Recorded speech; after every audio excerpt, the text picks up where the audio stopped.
it's yeah. Well, that was a little weird. So getting back to it, I tell you what, here we go, an opportunity once again. Now, day game, yes, it's 11 o'clock. okay. That's right. And you know what? I've been waiting all season, really, for that game where I feel like from the very get-go, you can just tell that we are. We need a game like that. We had Iowa physically State. Dominant. We had Iowa State, which is the closest we've come to that type of game. I know exactly what you're talking about, but it's time for us to come out and make a statement against these guys. You know what I mean? Because I'll tell you this, they're going to be gunning for us. And if we don't show up and give them both barrels. They don't like Iowa. They don't like Iowa. And I don't like them, frankly. Well, they've always kind of gotten under my skin. Yeah, there's no question. They used to be a non-factor for us many years ago. But and then they had a few good years, and frankly, they had a few good years, and they got a kind of a big head. They do give us problems. And the bottom line, though, is that they don't like us. Their coach, Pat Fitzgerald, I believe, that Northwestern program, when they had their rise with Gary Barnett, and he was certainly a great player on Rose that Bowl team. in there. They had a goal. Their goal in those years was beat Iowa. They targeted Iowa as kind of a model program that they wanted to catch us and surpass us. And I think that Fitzgerald now as the coach has continued this just to really almost single Iowa out as a team that he wants to pass by, and we must not let it happen. No, we must not let it happen. Absolutely. It's the one that always sticks out in my mind. This is maybe 94, 95. And one of their linemen, I think it was a defensive lineman or something like that, he had this quote in the paper, and he said, I don't want to beat Iowa. I want to hurt Iowa. Yeah. You see, and ever since then, ever since I read that, I've never been able to look at Northwestern quite the same. Because you're right.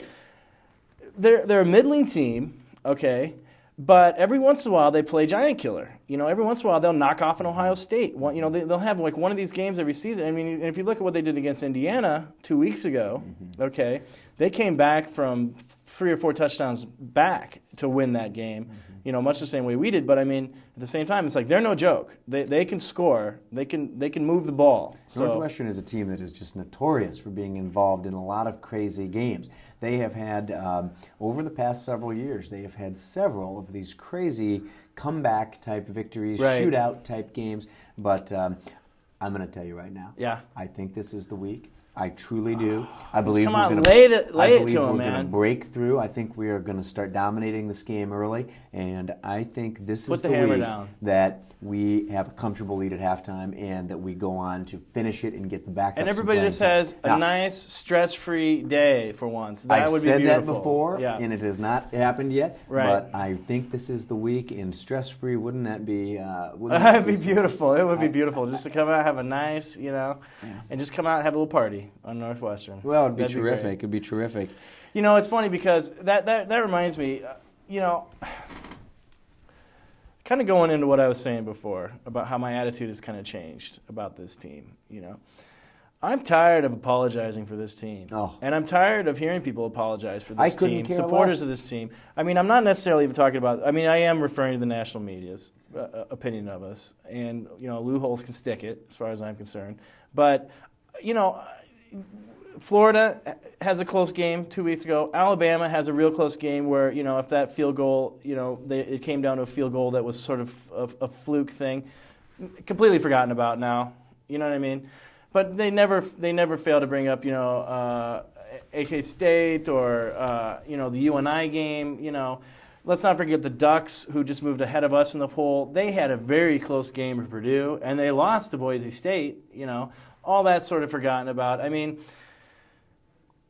it just seems like if we beat them by 2 points, they don't like us. If we beat them by 20 points, they don't like us. I mean, we beat those guys by 20. I'm sorry, we beat them by 20 odd points, and they're acting like we squeaked out of there with 1 point, win. And it's like, who cares if we scored all our points in the fourth quarter? That's why it's part of the game. Yeah, that's what I mean. You can view that Indiana game in 2 ways. On the one hand, you can say, we were very fortunate to win that game. We were very close to going down 28-7 in the second half. Right. It was just horrible, terrifying, but scary. But on the other hand, you can flip it around and you can say they didn't rattle. We turned the ball over 6 times and we won the game by 18 points. Another thing my dad said, just to interrupt you really quick. Another thing my dad always said, is he said, you can tell a good team because they make mistakes and it doesn't end up hurting them. To me, the most impressive stat in that game was this. In the third quarter, our God bless him, Ricky Stanzi, who I love him. I love the guy. Well, he's our guy. He's our 17-3 as a starter. Are you kidding me? 17-3 Absolutely, as a it's starter. nuts. This has never happened before. Anyway, He's crazy. I mean, Ricky he's crazy. Stanzi threw 4 interceptions in the third quarter. 4 interceptions in the third quarter.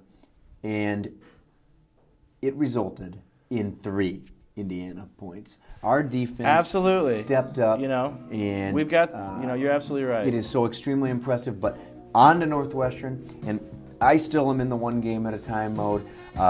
This has been wonderful. Wonderful, and it's going to continue to be wonderful. We don't want to give this up yet. No, and I can hear that's the music. That means that we're out of time, folks. But listen, we want to welcome you back next week to another edition of Roll on Iowa, when hopefully we're talking about, and I think we will be, our victory over Northwestern, and looking forward to the big one at Ohio State. John, it's been great to have you. Thank you.